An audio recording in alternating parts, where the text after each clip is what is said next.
So this review is going to be for a Don Hume H715M WC clip-on inside the waistband holster made for a Colt Commander, which is a 1911 with a 4.25 inch barrel. It'll also fit any 1911 non-railed weapon that's made with a 4-inch barrel. A lot of people get confused about the railed versus non-railed. The bulk of the 1911 models on the market today are non-railed.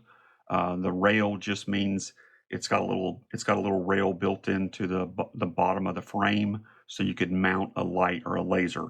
If you have a 1911 a Colt Commander sized 1911 with a rail, it's not going to fit this holster, at least not well.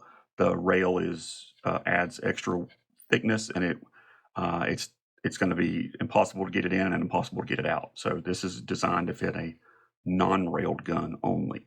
So this is a clip-on inside the waistband, kind of like the name implies. This holster rides inside your waist, and then the clip part here clips onto the belt. But again, it's not clipped onto the belt on the outside. This is clipped on the inside.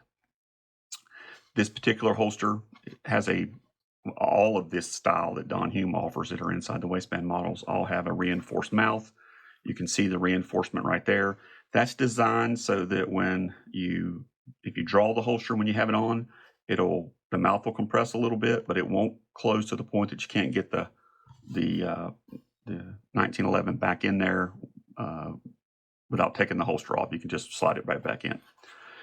If you look at the molding on this holster, you can pretty much see, if you're familiar with 1911s, you can see that it's molded specifically for a 1911 with a 4.25 inch barrel.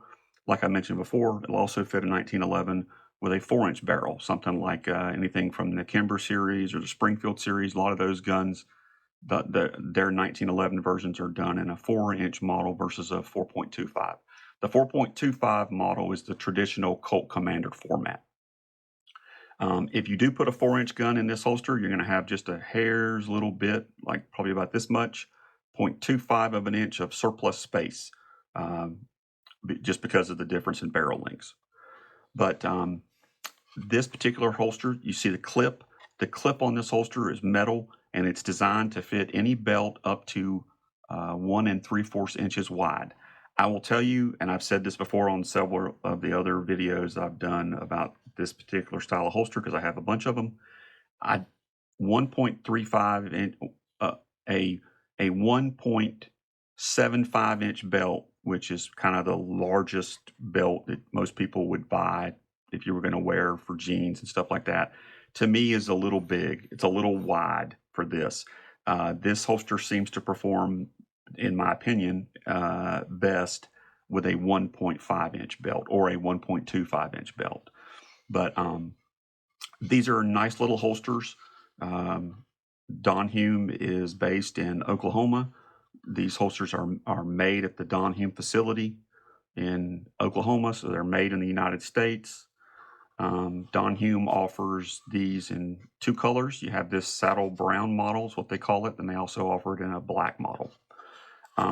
If you're looking at the holster and you're not sure if you got the right model, just a few things. You'll see the Don Hume logo right here, and then you'll see some writing, and I don't know if you can see it or not on camera. I'll try to get it up there, but you'll see it says H715M, and then it has this NO, which is their acronym for number, and then it'll say 10-4 1/4, and 10 is Don Hume's designation for a 1911. 4 1/4 is the barrel length. So that's how you can tell if you got the right holster or not.